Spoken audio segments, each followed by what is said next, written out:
Hey everyone, we all love thinking about travel, but today we're going to do something a little different. We're going to reverse engineer it. I've got my hands on a super detailed plan for an incredible New Zealand road trip, and we are going to pull it apart piece by piece to figure out what really makes a trip go from just good to absolutely unforgettable. We all see the amazing photos on social media, right? The perfect sunsets, the epic mountain views. But what about the blueprint? What does the plan behind that adventure actually look like on paper? How do you take that dream trip and turn it into a real, day-by-day, dollar-by-dollar plan? Well, that's exactly what we're about to find out. So what we've got here is this super detailed 14-day motorhome adventure through New Zealand's South Island. And by breaking it down, we're going to get to see all the behind-the-scenes stuff, the strategies, the real costs, and all those clever little details that make a huge trip like this, well, not just possible, but pretty much perfect. All right, so here's how we're going to tackle this. First, we'll look at the big picture, the setup, the costs. Then we'll actually follow the journey, from those amazing alpine lakes around Mount Cook, then down to Wanaka, and finally landing in the adventure capital, Queenstown. And to wrap it all up, we'll zoom out and really analyze the key strategies that make this whole thing tick. So where does a journey like this even begin? Well, you might think it's on the open road, but nope, it starts way before that, probably on a spreadsheet. Before you even turn the key, a massive amount of planning and, let's be honest, financial commitment is already in place. Okay, let's get our bearings. The whole trip is 14 days, but the heart of it, the real adventure, is this 10-day motorhome leg. It's a one-way shot from Christchurch all the way down to Queenstown. And get this, we're talking over 1,100 kilometers. That is a lot of driving through what is, seriously, some of the most breathtaking scenery you'll ever see. And well, let's talk about the money. Look at this breakdown of the big pre-trip expenses.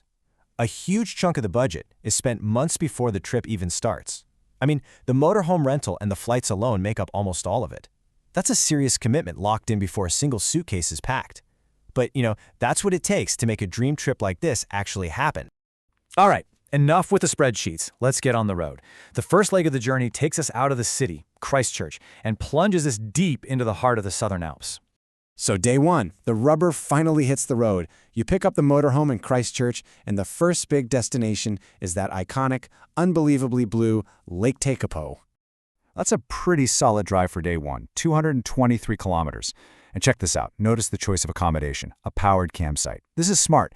It's a strategic move to start the trip off with all the comforts, power, showers, the works, before you start roughing it a bit more.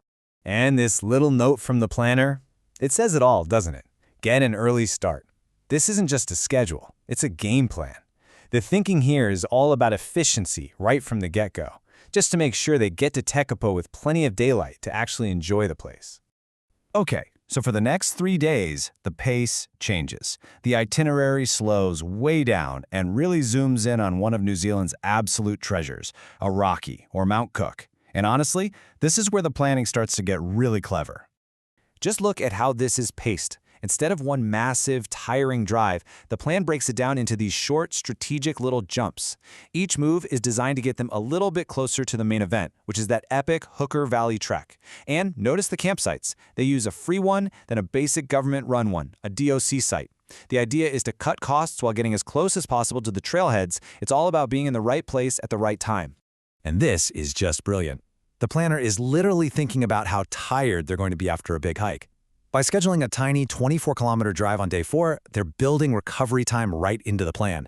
That's not just about logistics. That's planning with a bit of kindness for your future exhausted self. Love that.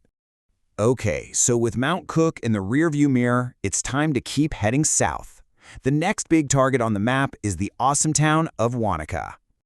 Day 5, this one's a bit of a beast. It's the longest single drive of the whole trip. It's a really important travel day that connects the Mount Cook area with the Host Pass. So the mission for the day is to drive 243 kilometers and still have enough time and energy for the Blue Pool track hike. But here's the genius part, the contingency plan. The planner has scouted out 2 different campsites. If they're making great time, they push on to one. If things are a little slow, they've got a closer backup option ready to go. That is flexible, forward-thinking planning right there. And now, we've reached the grand finale of the road trip portion. The motorhome is rolling into its final stop, the adrenaline capital of the world, Queenstown. But they don't just drive straight into the city. The plan actually routes them through Glenorchy first, which is an absolutely stunning, famous drive, before they settle into their holiday park for the next few nights. So what could have been just a simple travel day becomes a whole sightseeing event in itself. So, here is the game plan for those last few days in Queenstown. And you'll see a total shift in strategy here.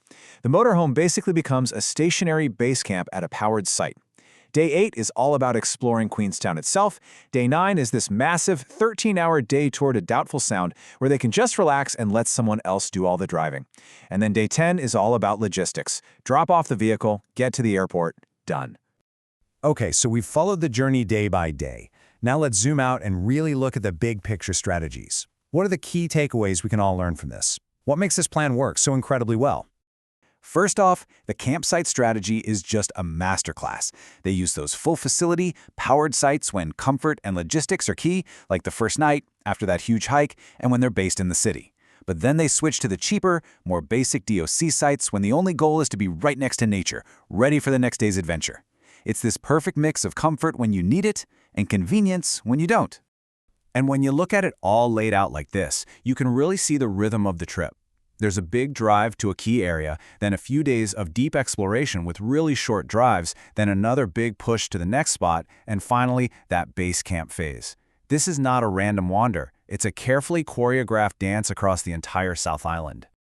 So, by pulling apart a real-world itinerary like this, it becomes so clear that amazing trips aren't just luck. They're about smart, thoughtful, and, importantly, flexible planning.